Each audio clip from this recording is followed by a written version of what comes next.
remains. Yeah. All right, folks. I think there's still a couple people registering or logging on, but I think we're probably good to go. We're going to get things kicked off. We've got a lot to talk about this afternoon. We are thrilled to welcome you all to our Afternoons with Artifacts Holiday Workshop, how to preserve the memories and stories behind your holiday decor and ornaments. And we're welcoming two esteemed guests, Zoe Kim and Matt Paxton. Both probably need no introduction, but I will briefly share with those who are new to this, or maybe new to Zoe and Matt, that Zoe is the founder of Raising Simple and offers incredibly practical tips for raising a minimalist family and finding ways to bring decluttering and organizing into your everyday life. And Matt is the star of multiple award-winning and Emmy-nominated TV shows, including Hoarders, Legacy List, and his most recent one, Filthy Fortunes. He's also a well-known expert in the downsizing and decluttering spaces. So to kick things off, welcome Zoe and Matt. We're thrilled you're here. Love the holiday sweaters. We're happy to be here. And yeah, I mean, I love Christmas. He really loves Christmas. And I'm lucky because he buys me matching sweaters. Wants to do. Yeah, but we only have 2 sets. That's it. Yeah. I love it. So to kick things off, I'd love to know what are the holidays like in your house? How do you all, because you've got quite a large family, how do you keep track of the memories and those special moments while everything else is going on? Can you talk to us a bit about kind of what is it like, Shay, Sure. Zoe, and Matt? All right. So we're a couple, if you don't know. We have 7 kids combined. I have 3. She has 4. They are in and out, all ages from 11 to almost 20. So 6 boys, 11 to 17, and then an almost 20-year-old girl. But we had very distinct lives before. Yeah. We blended. And so I think it's really important when you're blending the families that you have space and celebrate the old memories, but also have space for new memories. And then we complicate it with we're kind of, we're, as Zoe says, practical minimalists. Yeah. So we don't do a ton of stuff. Yeah. But we do. I mean, we do stuff. It's not about, having nothing. Yeah. Yeah.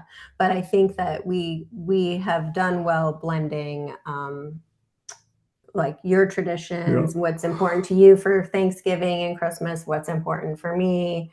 So, I mean, actually now, not only do the kids get to make Italian ricotta pie, they also get to make his grandmother's apricot pies.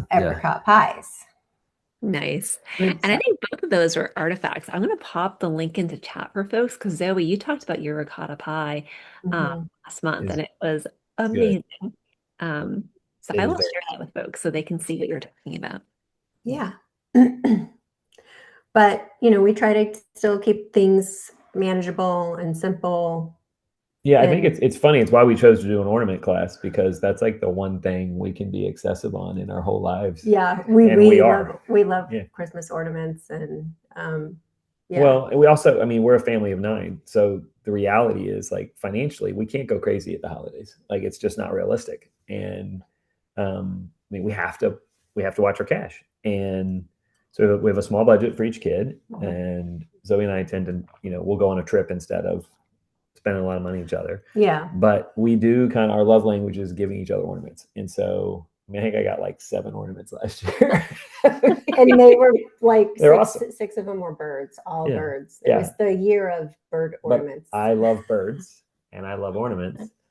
So be careful what you wish for. I got like 6 bird ornaments, but that's okay. I'm curious, was there a story, like Zoe and Matt, was there a story behind those ornaments? Or when you gift the kids ornaments, are there stories or special moments attached to them?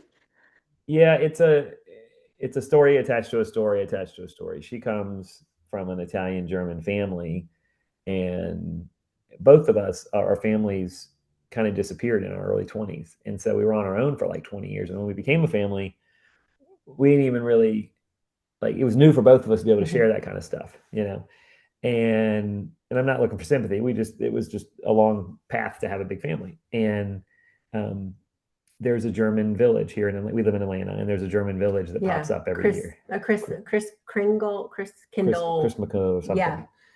And so we like to go to this village and just walk around and see all the stuff. Yeah. And there's like a huge ornament shop there. And it's as consumeristic as it gets, but I love it. And it's like a German village.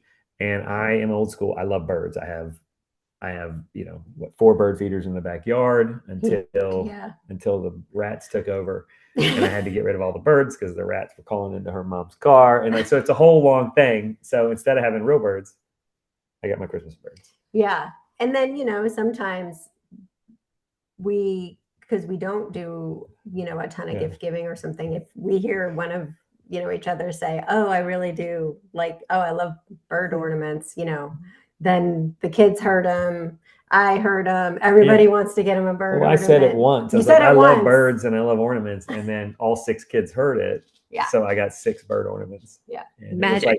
It was hilarious. By like the end of the day, I'm like, oh, another bird, another bird. And then we were like, oh, there's a lot of birds. Yeah. But I love it. I mean, we love Christmas and we just love it. And it's, my career is super crazy these days. So I'm traveling, 200 days a year.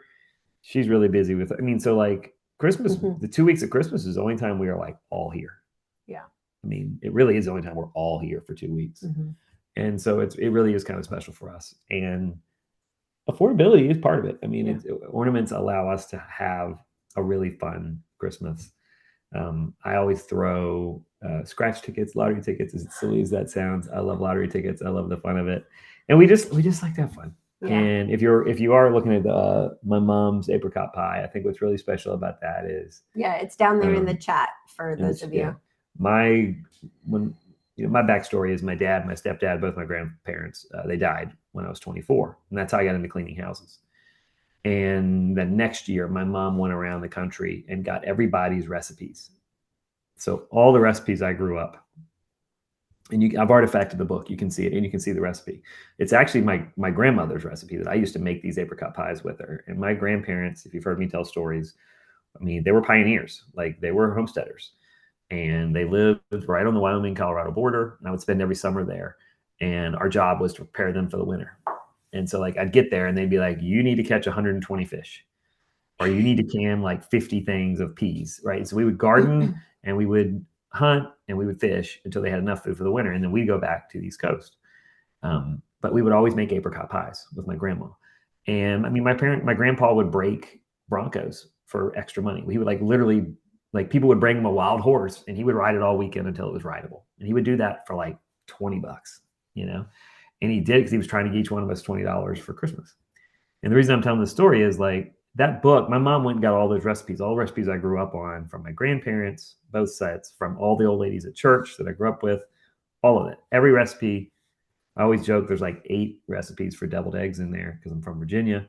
And it meant a lot until I moved here and moved in with Zoe and her family. And when I moved here, her Korean-born, her kids are half Korean, and her Korean-born kids are asking me about my cowboy grandparents.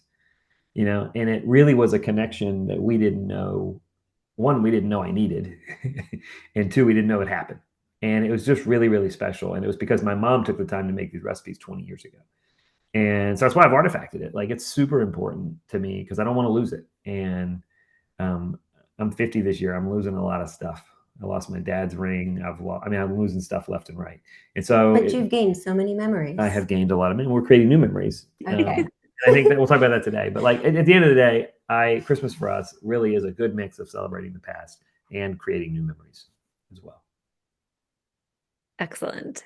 Thank you. I do want to note, folks are chiming in chat, and we are going to watch for questions. So if anyone has questions throughout the conversation, we really do intend for this to be a conversation and a workshop style environment. So feel free to ask Matt and Zoe if you've got specific questions about how do they stay organized, or how do they keep track of all those ornaments? How do they keep track of the stories that go with them, or how do they pass down the traditions to their children? Feel free to ask. This really is meant to be a fun way that we all get to celebrate together as we head into the holidays. So with that, Matt and Zoe, how do you keep track of kind of all of those You've got the ornaments, you've got the decorations, you've got things from over the years, you have things the kids have made. Any tips for organizing or keeping track of that year after year as it builds? I mean, we have 2 buckets, and when it's full, it's full. Yeah, I mean, we have 2 large, containers well, of 3, 1 for ornaments, 2 for other stuff. But yeah, like lights. yeah, lights. But as far as, ornaments and things inside the house, yes, 2 large bins. And we keep it at that. We really try to simplify because for those that don't know me, I am not naturally an organized person or a note taker. So having less and just having the things that actually are the most important to me is how I keep track of it. I mean, like I do the equal in, equal out. So like I went, obviously we're wearing matching sweaters. I went and got us matching sweaters. Yeah. Well, I don't have space. My drawers are full. I mean, I have three drawers. So I had to donate something of the same size to make space for this. And so we are pretty one in, one out. Yeah, we do a lot of equal in, equal out. But the ornaments, I mean, it's newspaper. It's literally newspaper from 20 years ago. I wrapped them when I got them. So as we get them, we wrap them. And naturally with 9 people, ornaments break. And so, if the box is full, if you can't fit it, then you got to get rid of some old ones. So I've started getting rid of old ones that just didn't need as much. Like the kids make ornaments, that's great. But do I need every single ornament the kid made? No, I don't. I can take a picture of it and get rid of some of the ones that don't really matter. The great ones do matter. I mean, you say it all the time. Minimalism is not about getting rid of everything. It's about making space for the things that actually matter. So like right now, I mean, as of today, every ornament in that box matters to us. But I bet in 3 years, 5 or 6 of them won't. Yeah. And, back to your first question, Heather, what do the holidays look like for us? I think that there is a lot of freedom in giving yourself and your family like the grace to change things each season. You don't have to do what you did last year. You don't have to hang up what you had last year if it doesn't feel like that's right for the season that you're in.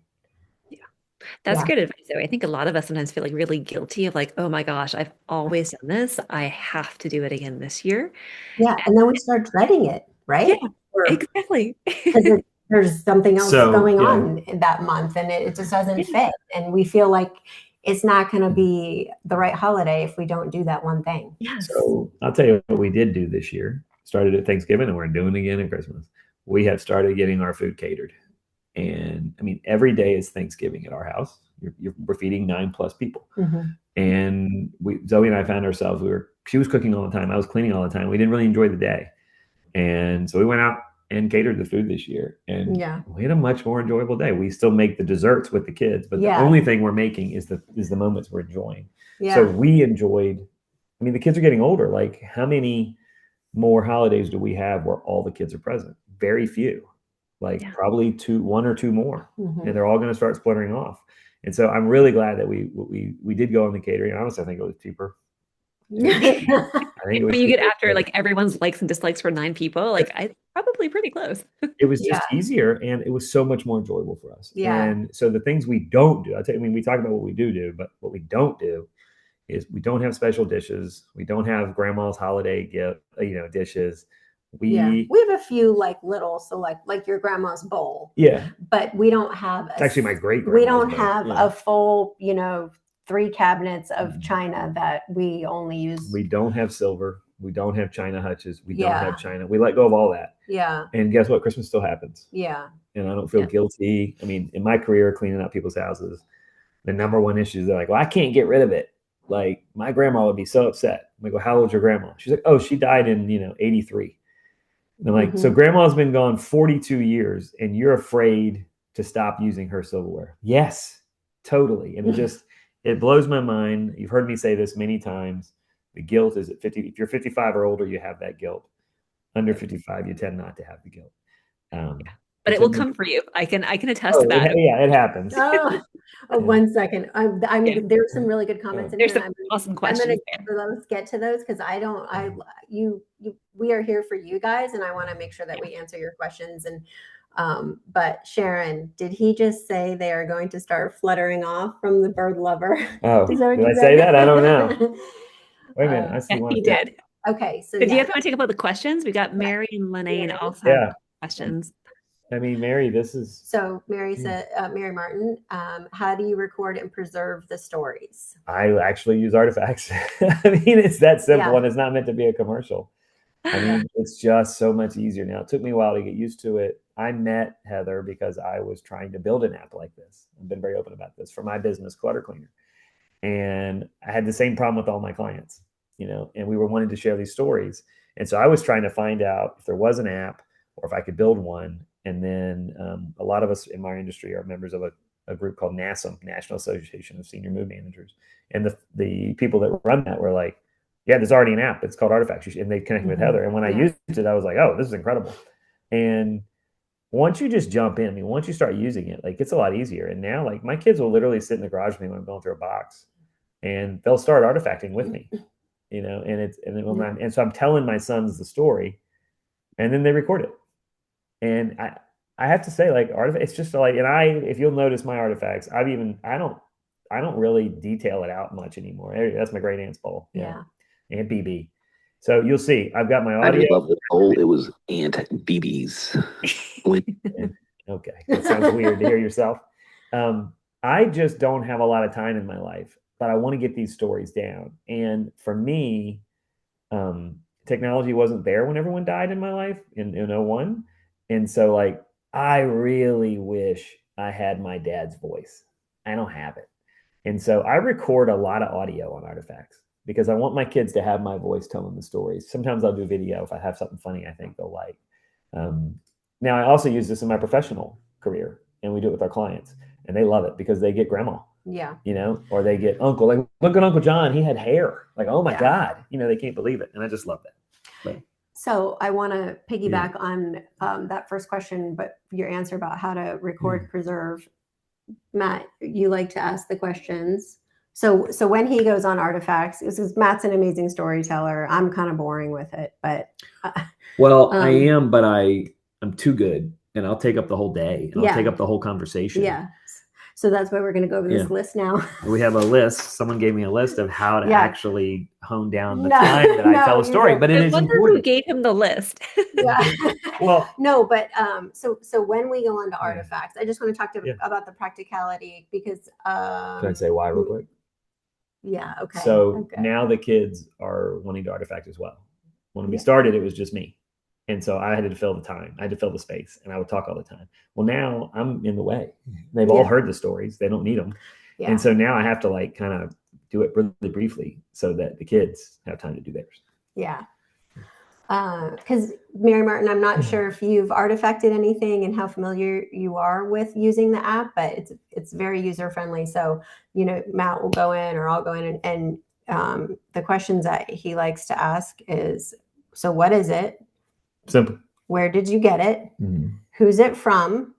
And why do you love it? Yeah. So, it doesn't have to be complicated. It doesn't have to be a long book about the item, but you could just answer those simple questions. And that's a good way to just get started. I mean, if you ever took journalism, it was who, what, when, where, and why.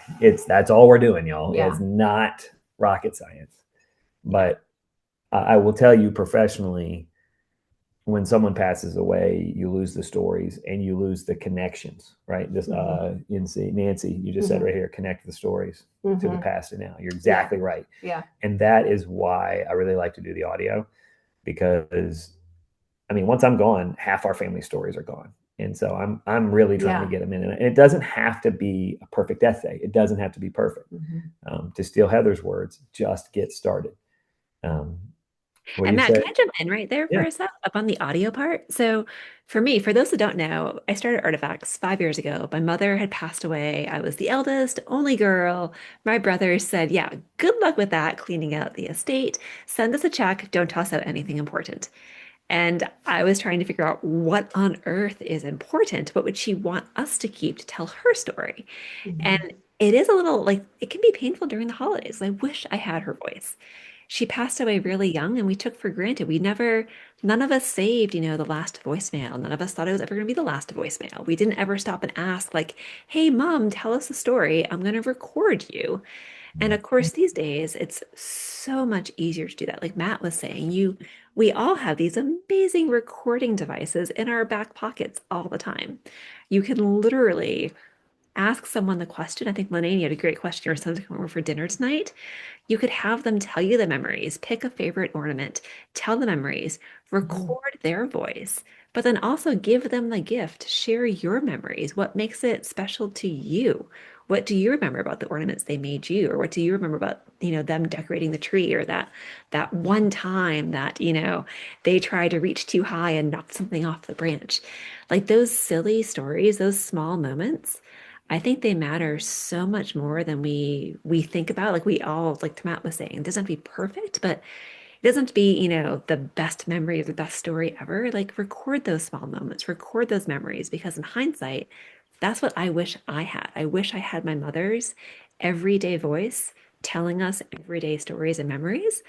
And I don't. And that's one thing I can never bring back.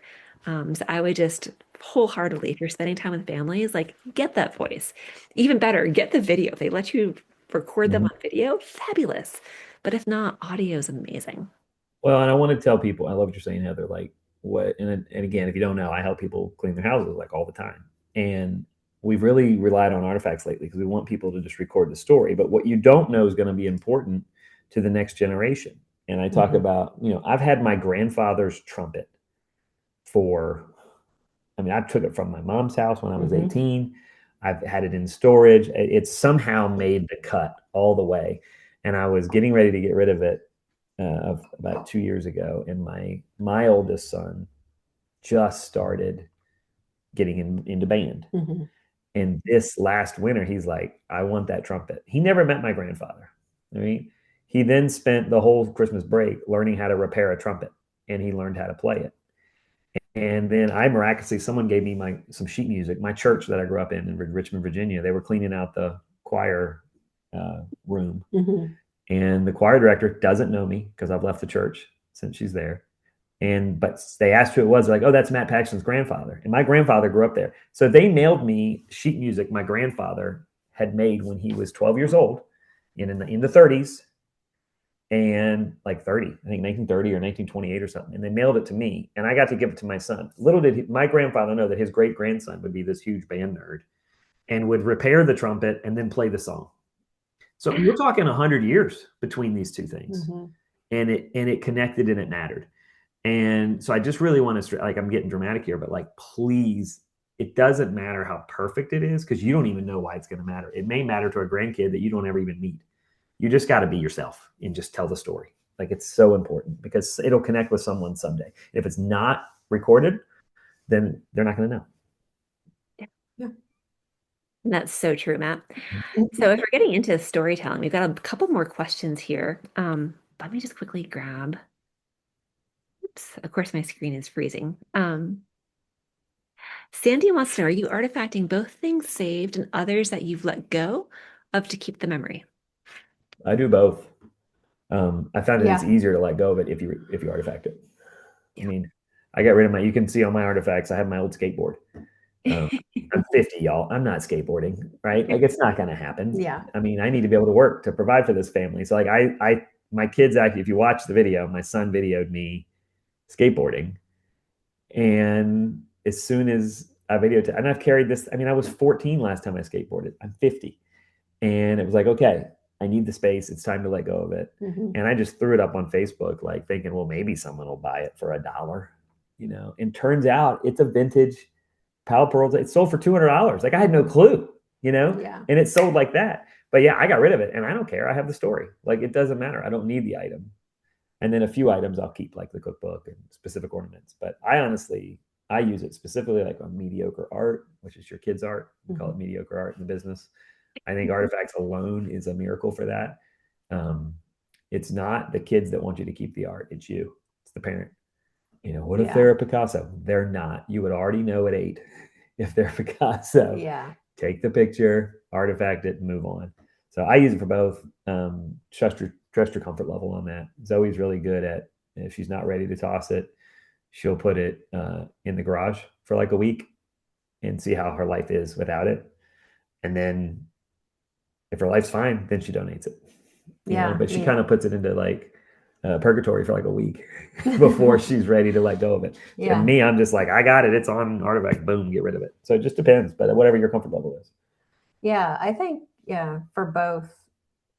Let's see, in our workshop that we did, Keep the Memories, Lose the Stuff, there were some people that did not have children or people to pass things on to, but they still like to artifact the items because there's just something also therapeutic and nice about telling the story and remembering the item. And then you can also share that in the artifact community as well. That's great. I think I was scanning quickly for questions. I think capturing them as they come in. Do you all want to, because I know we do want to get to the ornament sharing and the storytelling, and you both have a couple of really special, I think, things to share this afternoon. Zoe or Matt, who wants to kick us off on the ornament piece and go first? I'll share mine. Yeah. Awesome. So this is one of the ornaments that I've artifacted. It's a blue teal avocado because I love avocados. But this is like the first ornament that Matt gave me after we became a blended family and we started decorating our tree together and combining our ornaments. So that's just like a really special season of our life. And I think one really cool thing about the fact that we're talking about Christmas ornaments is that usually they can represent a memory as well. Like we'll go on vacation to some places, and if we see a cool ornament that we like, we'll get that there. We won't buy like one just because, but I pretty much always have an ornament all year round in my luggage. Yeah. I mean, I bought 3 ornaments at the Grateful Dead concert at the Sphere this year. He loves them. He loves them. We might have to. I hope you're not running out of space, babe. No, I need to say this. This is important. Okay. So Zoe's a bit of a hippie. She's kind of a gypsy. And when I met her, like, I mean, it was opposites attract, but not really, but it was. And so she's my golden avocado, and that's why I got her this one. Yeah. And I loved it, and I still love it. Makes me happy. And I love you. Yeah, I love it.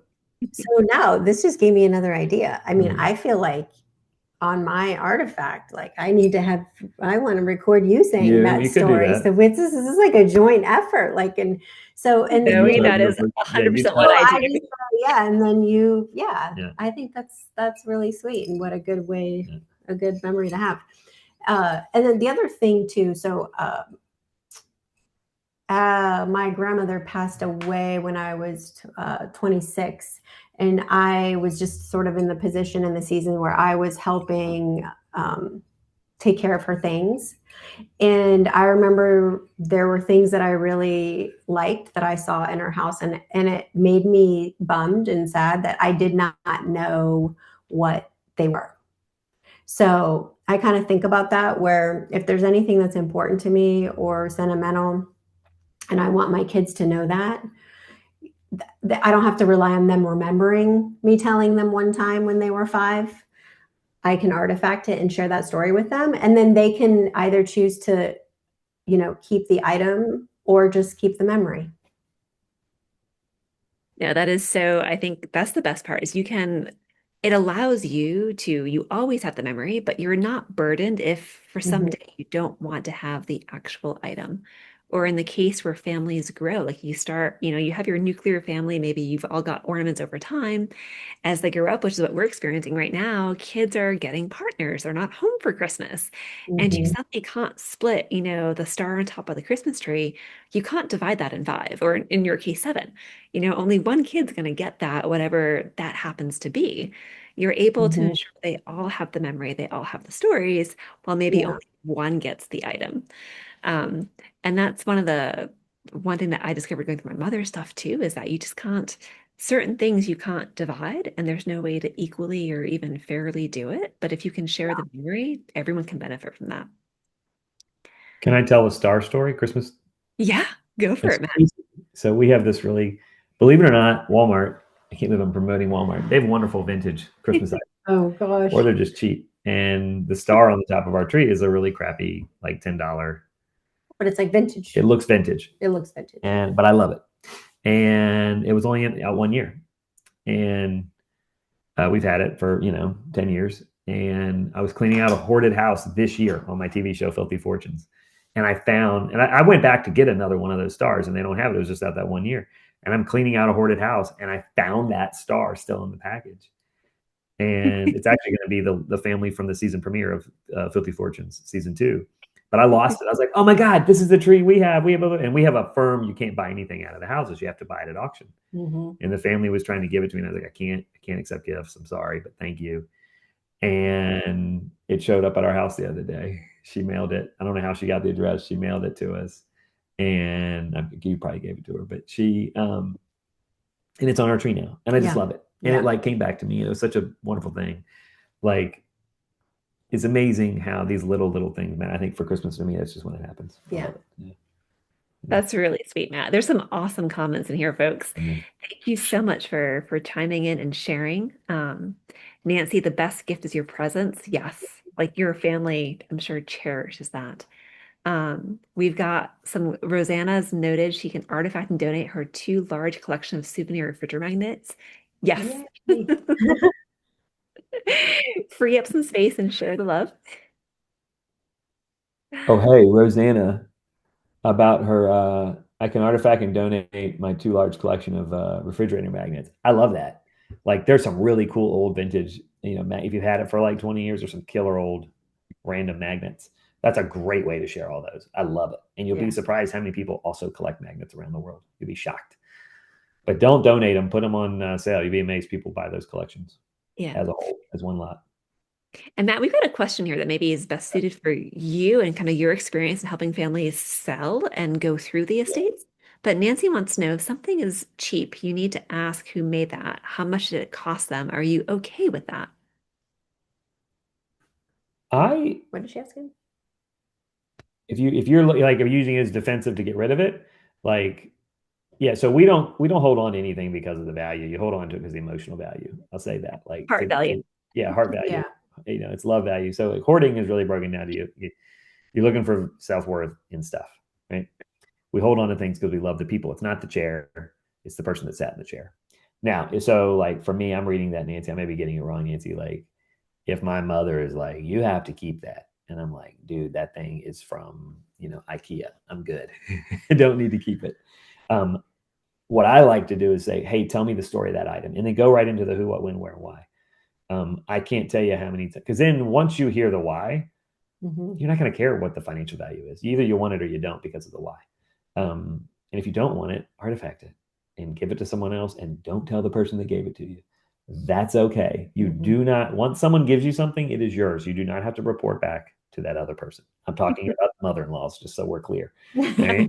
Like, once they give it to you, it's yours. I really think it's important. Was once you tell the story, you're going to know if you want it or not, emotionally. And then I love the financial value side of it, because that's a spreadsheet decision. It takes emotion out of it. If you want it, you want it. If you don't, you don't. And whatever money you get for it, it is what it is. It's a spreadsheet decision. But sometimes the value helps me decide. If I don't have a why that really matters, and I'm like, well, I feel like someone spent a lot of money on it. If I don't have an emotional why, then why are you holding it? It really, that's what I ask myself. Why do I really want it? If I don't have an emotional why, then why? But go through those 4 questions. If you don't have a really strong answer on any of them, if you're just holding it because someone that died 30 years ago told you to keep it, but you don't really care about the item, then you can give it to someone that does care about it. And Christmas is a great time to give away stuff you don't want. I just wrote a piece for Good Housekeeping about that. It's like China, man. If you don't want your grandma's China anymore, when everybody leaves, give them a setting. Give them each a place setting. And now it's gone, right? Everyone's like, oh, yeah, I love it. We were at a party last year where this guy had a house full of Longaberger baskets. Oh, yeah. And we were just having a big party, like 100 couples were there. And then he just goes, hey, on the way out, go through the dining room, take a Longaberger basket. And we're like, what? And he goes, I don't want them. And we all got a Longaberger basket, and he emptied his house of Longaberger baskets. It was amazing. And it was the most random thing ever. So if you got something you don't want anymore, Christmas time is a great time to get rid of it. Okay.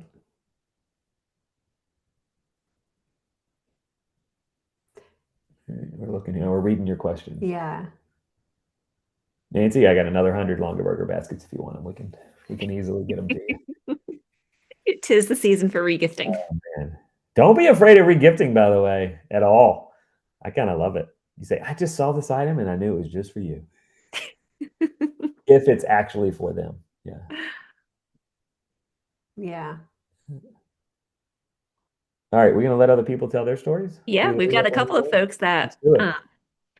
all right, let's see. Jerica, do you want to join us and tell your story about your ornament?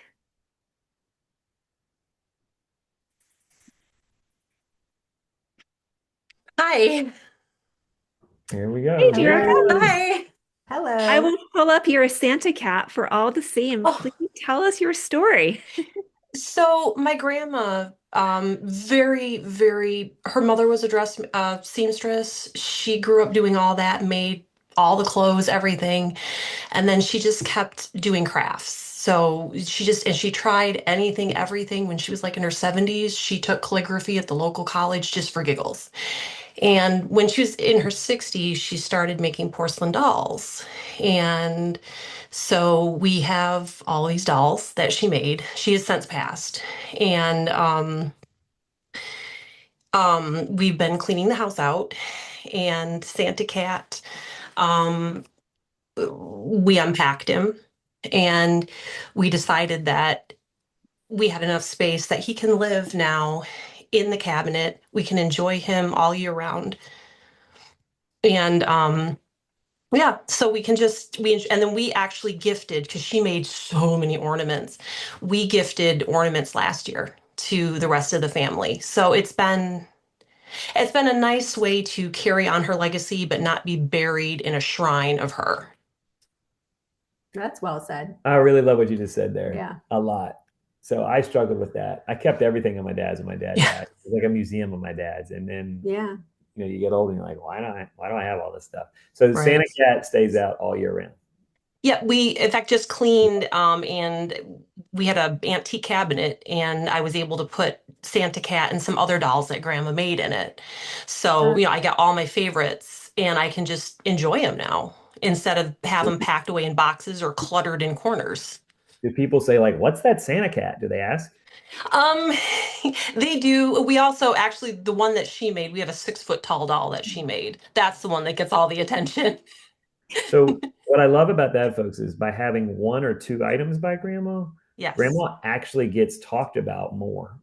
She becomes her legacy lives forever because you don't have too many items of grandma. You got one or two or three, right? And so how many times a year do you have to tell a story about your grandma? Anytime a new person comes in the house, anytime somebody comes in to do like plumbing or whatever, they actually they talk to the 6 foot doll and then they'll realize it's not a person. And then they're like, oh. So we do get to talk about her a lot. That to me, that's what it's about, y'all. Yeah. Like you don't need 100 items of someone to remember them. You need one or two. So less actually is more. Oh, I love it. Yes. And Jerica, how did you get your name? I have to know. Jem, if you remember Jem and the holograms. Yeah, yeah. Yeah. So I love it. I just love it. yeah. Great. That's awesome. Thank you so much, Jerica, for Thank sharing. you. We love Yeah, the thank you story for and sharing. Santa Cat. Thank you. Up next, we have Matt. Matt, if you want to join us and share about your artifact you made, I'll pull it up on screen as well. Another grandmom. All right, I got my unmute button there, so thank you for letting me in. Is the one you're pulling up the one with the cross stitch things? Yes, that's the one we're pulling up.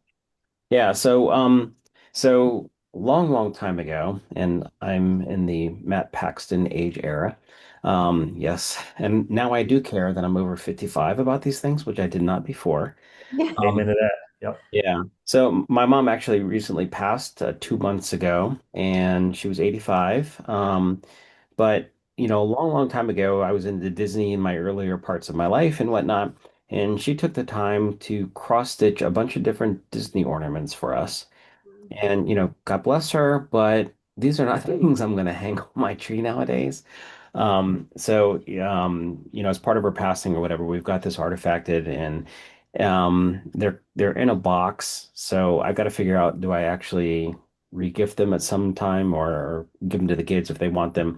But I've got the story now memorialized, and so if they go away, it's not going to stress me out that I don't have them anymore, that I've done some disservice to her. Um, um, but also kind of as a follow-on, she, another thing which I have artifacted privately right now, but she also had done stockings for all the kids where she had done cross-stitch stockings with their names on and all that. So that's another kind of piece. But it's like one of my memories when I think of my mom, it's her doing cross-stitch and then taking the time to make these for me. And again, probably never going to display them again, but don't want to lose a memory. So we've got that one. These are awesome, Matt. If you're a kid of the 70s, you know exactly what that red plastic frame feels Yep. like. I do. I remember those. My mom made those as well. They were a really big deal. We had the fake gold ones. Yeah. But the same, and they would put like a ball jar, like the top of the ball jar on behind it. Those are Yeah. awesome. I would say if you're letting the family take one, like let every adult child, like your generation, take one at Christmas. I had a family do this. I'm sorry to jump on your story, but I had a family do this. Um, they didn't know how to disperse something. So the oldest son, he goes, "Oh, I found a letter from grandma, and she wanted us to pick in order. We each get one." And he goes, "And this is the order she chose." And he gave everybody a number and they chose it. And then a couple of the kids got really upset because they were like further down in the ranking. And at the end, he goes, "Yeah, I just made that rank up. She did not leave the letter." He goes, "I just wanted." So he ranked the kids in the order he liked, and not the grandma. And it became this hilarious thing for years in that family. And they shared that story with us, and I was like, "I think I want to do that in our family." And Well, you just actually triggered this for me because we are going to see kids over the course of the holidays. everybody grab one. And she literally passed away a month and a half ago. So what a better time to say, hey, kids, as a token of memorabilia, like pick one of these and take it, and I can get rid of them that way. I mean, I can bequeath them to people who don't I care. love Same difference. Same difference. Well said. My advice is put them in a closed hat where they can't see. Don't let them choose the best one. Let it be. That's a Let good it be. idea. That'll save in drama. But That's I love great. it. Yeah. That's really cool. And sorry for your loss, man. It'll be a Yeah. hard first year. Yeah. But I I appreciate love, Matt, I love for you that doing that process, you said that you don't feel like you're doing her a disservice or anything because you have artifacted the memory. And so it's okay if something were to happen to the things and you bequeath them to other people. Yeah. Well, I would just add on to it though. I was very fortunate in the fact that I guess almost 2 summers ago now, my one of my daughters and my mom got together and she artifacted with my mom, and they have this special bond Oh, now. And I've got lots of audio and video recorded. And it was really because one of my kids took the time to do it, and I'm the benefactor of that, and we've got it all stored. So it's just in the Wow. moment. And like for her birthday this past summer, I didn't know it was going to be her last birthday. I was like, hey, I don't know what to give you, Mom, so I'm going to give you a day of my time. And I actually sat and said, hey, tell me stories. And I got 5 more artifacts out of her in between lunch and dinner. And, you Oh, know, but it's good because now I have these ornaments, and the idea you just gave me is perfect. well, good. Awesome. Thank you so much, Matt, for sharing. We appreciate Yeah. that. We've got a bunch more questions, Zoe and Matt, if you want to go through, see if we can get a couple of those before time is up. We've got a lot of Yeah, Julia Stewart. I know a Julia Stewart. You asked, do you think that you can artifact too much, as in pass too many things or stories to your kids? So Matt and I are going to answer, and we're going to have different answers. then you answer. You go. You answer. I'll answer I know correctly. you're correctly. I say go for it. I don't think it's too much. You'll find a pace, right? It's kind of like running. You'll go out too fast. You'll do a lot, and then you'll find what works for you. Find your pace when artifacting. I mean, that's what we tell our clients all the time. If it's one a week, that's cool. You might come in and do like 20 on a Sunday. That's cool too. I don't think you can, because artifacting solves two things. It allows you to grieve, and it allows you to celebrate, and it allows you to let go of items. The second part of artifacting is it lets another generation enjoy those items. Both of you are going to consume at your own pace. So don't worry about it too much. Like someone might want everything you have. Someone might just want one. Yeah. But you do what you want, what makes you happy. I mean, I cannot stress we all grieve differently. Not saying that you autograph only, you don't artifact just when you're grieving. Right. But for my clients, they do. Do it at the pace that you enjoy doing it. It shouldn't become a job. It should be something you enjoy doing. If it becomes a job, pause and then come back to it. So, I mean, I basically agree with everything you said. Awesome. That's amazing. It never happens. So, what? Great, guys. So when you say, do you think you can artifact too much? I think that if it is feeling really overwhelming, and like, I would hate for anybody to see anybody feel like they have to artifact everything. I mean, let's just say you have 200 of your grandmother's, items, and you feel like if you don't artifact her, all of those items, you're going to, that were important to her and her stories. And so you're like working yourself to death to do that, then that's too much. But as far as, the app or, doing what works for you. And I mean, as Matt said, only you can answer that about what is too much. And then also just take the pressure off of yourself. Like, just make sure there's no pressure for you. You don't, and then no pressure for your kids as well. Like, and Zoe is a really big piece there too. Like, we've had some members who do, I think, if they say they inherit grandma's stuff, right?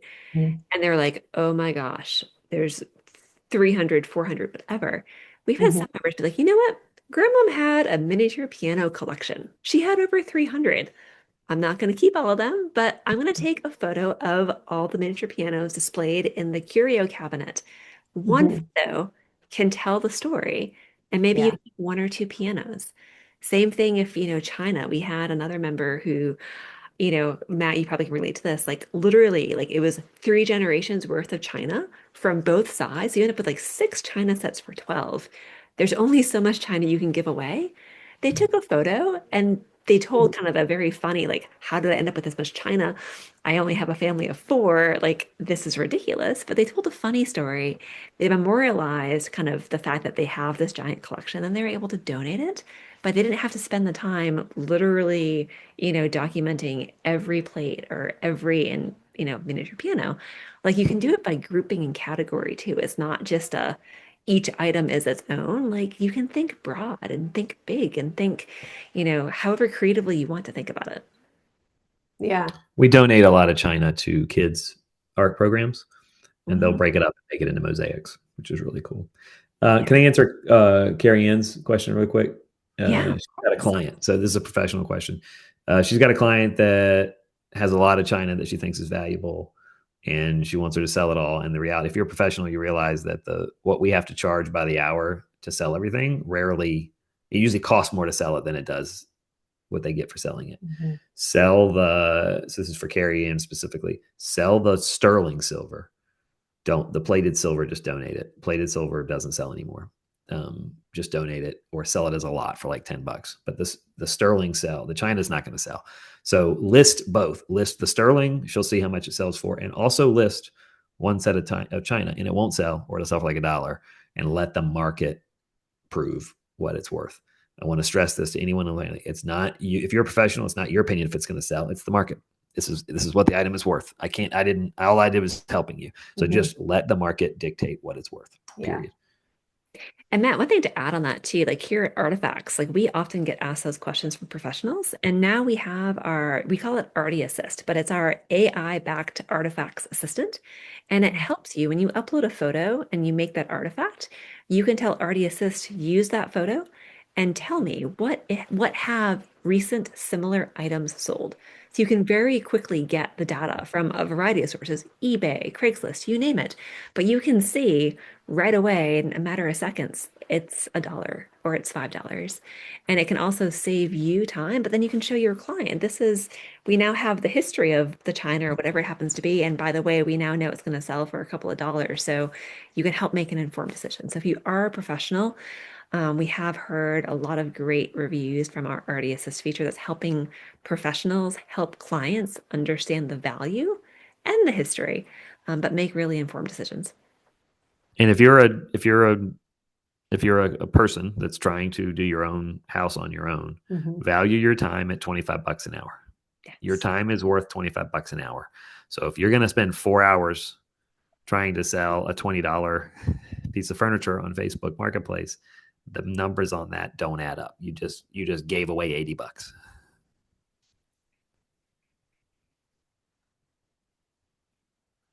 Great. I'm just popping the chat. Some folks back had asked if we had any ideas of what like things to artifact during the holidays or ways to share stories. I just shared our Artifacts checklist, holiday checklist. And this is a really fun, Lene, I think you were asking about fun ways to involve your sons. If you've got family coming during the holidays, our inspiration list, you can give family homework. If you're going to have a family dinner around the table, tell each person to bring one item and the story that goes with it and have essentially a family show and tell, a family story share. If you're doing it virtually, ask folks, artifact an old holiday photo or an ornament or whatever and share with the family. But the list that I just popped in the chat is it can be, you can use it however you wish to use it. But a lot of folks have a lot of fun essentially giving family homework. Like the burden does not have to be on you to do everything. You're already probably doing tens of thousands of things this season, from shopping to wrapping to cooking to cleaning. Let your family enjoy the fun and also share the love, share the responsibility of documenting those memories and traditions. If you're at the dinner table, ask the question, favorite gift or worst gift, and let everybody go around a circle, favorite or worst. And it's you'll laugh and cry. It's unbelievable. And that's 2 hours, by the way, if you got 12 people at the table. And it's hilarious and touching. It's amazing. Well, and if you have a hard time, getting people to follow through on the request and they're like, oh, I don't want to bring something or I don't want to do that, tell them that's what you want for Christmas. We've got Sharon asking to share. I'm going to, Sharon, yes, please.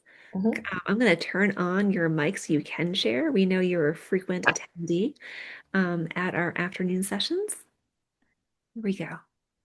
The floor is yours, Sharon. Okay, great. My great grandma was born in Indian Territory in Oklahoma. And before she passed away, we had a Christmas gathering. Actually, because she was in Oklahoma and we're in California, we put all of the celebrations together. And we had a Christmas tree, a small one that just fit on the table in front of her. And we got all these little miniature ornaments representing stages of her life. And then she told the story about each one of them. And it was, I wish this had been available at that time. It would have been really, really special. I think that we recorded it somewhere, but I don't know where the recording is. But it was so much fun to get all these little tiny miniature ornaments on this tree. And then she would talk about them because she came over in covered wagon and, it was great stories. Yeah. Sharon, that's a fascinating point of history in America. Whereabouts? I have to ask, whereabouts in Oklahoma? Miami. So my dad grew up in Mangum, which is pretty close to that, right? About 2 hours south of Oklahoma City. And, it was Indian Territory. Yep. Right in the middle of the Trail of Tears. Yeah, right where the Trail of Tears ended, basically. Yep. Yeah. It's a fat, and it's still it's a really interesting part of America, but fascinating stories there. Yeah. Hardest working people in the world. You'll never, you will never meet a harder working. They would farm dirt for decades. It's just, the pride that's the one city we don't, Oklahoma, we don't clean hoarded houses because the women are so tough there. We call them rattlesnakes, man. They're tough. It's an amazing place. Goodness. Yeah, it's an amazing place. I love it. Oh, thank you for sharing that. Well, thank you. I think, Heather's told me this before. Stories, memories create more memories. And that's Heather's line. I've stolen that a bunch lately. And Sharon just told us a story. It made me think of something, right? And now you guys listening are thinking of something. This is proof of why we artifact and why we share artifacts, because I hadn't thought about that in 5 years, right? But Sharon says one thing about her grandma, and now I'm like, oh, I got 5 stories. I promise you guys, you don't have to be perfect. You don't have to be even 100% accurate. Just say what you remember. and it will create more memories. You don't know what you remember yet till you say it out loud. And that's really probably the thing I've learned the most working with artifacts is just learning to just whatever you remember, just say it, and you'll be surprised what comes out. Mm-hmm. It's so true, Matt. We are getting very close to the hour, and I want to be conscious of folks' time. So, Matt and Zoe, any parting words of wisdom as we head into the holidays? Um, Thoughts, ornaments, decor, you name it. Just love it, man. Just embrace it. If you got a story, don't worry if people want to hear it or not. God knows I live by that. Oh, yes. Share your stories and record it. I mean, don't be afraid to artifact on Christmas Day. I promise you. Like you'll be glad that you did. And well, part of the just to insert that, part of the recording of the artifacting can, if you're with like a family member as well, could also be a video of you guys together. It doesn't have to be of just the item, and so like when I artifacted the, Italian ricotta pie, there's photos in there of my kids making it with us. So that's, part of the memory. It's part of the experience. I don't know what else you were going to say. But that's it. I mean, it is your opportunity to get stories when you have people over. Yeah. That is your opportunity to get the stories. So just say to each person, I need you for 5 minutes. Come in the dining room. I'm going to get you to record a story. You can get like 10 amazing stories on Christmas afternoon. And people are relaxed and you're going to get amazing stories. So this is, if you love stories like we do, man, this is the time. And then if they can't think of any stories, I guess start out with your advice about what's the worst bet and the bet, or what's the worst or the best gift. Start out with the best. And if they can't think of that, then say, I say, what's your best or worst? Yeah. And the worst ones are usually funny. And the best ones are all you're going to cry. They'll be amazing. Yeah. I love that, Matt. I'm going to share and steal that for this holiday. But, we hope that all of you have, a wonderful holiday, and it's not stressful. Just have fun and make the most of the time that you have. And wear matching sweaters. It brings lots of joy. I love it. We have matching PJs. We haven't gone to sweaters, but even the dog does have his Christmas PJs. So I will say we will all be decked out in those. I just popped into chat. We are also at Artifacts doing a 12 Days of Artifacts challenge. If you're looking again for more inspiration, what do you do? How do you tell the stories? You can join in at any point. It's essentially over the next, I think we're day 5, but you can pick any of the previous days to start or start today. We release a new theme each morning on our social channels, Facebook and Instagram. I popped the article or our blog article that lists all 12. And it's just a fun way to add a little joy, do something little for yourself, share the love this holiday season. And the cool thing is if you end up doing all 12, at the end, you're going to have 12 memories, 12 stories, maybe even 12 traditions that are going to last for generations. So it's our way of just, again, spreading the joy and cheer this holiday season. And we hope you all are safe and healthy and happy and have fun. It is a joyful time of year. Can I say one last thing? Yeah. It's 4:00 here on the East Coast. You got an hour. Go artifact 3 ornaments right now. Or even just one. Or one. Just do one before you get up. But if you're like one and done, then keep going. Just do one. I think you're right. Just do one before you get up. Do one artifact right now. You'll be amazed how contagious it is. Yeah. I love it. Awesome. Thank you, Matt and Zoe, for your time this afternoon. Thank you for everyone for joining us. It's been a lot of fun, great conversation, great holiday cheer. We wish you all well and hope to see you again in the new year as we kick off some more afternoons with artifacts and our in-person or virtually live workshops. So thank you all and happy holidays, folks. Yeah. Thank you, everybody.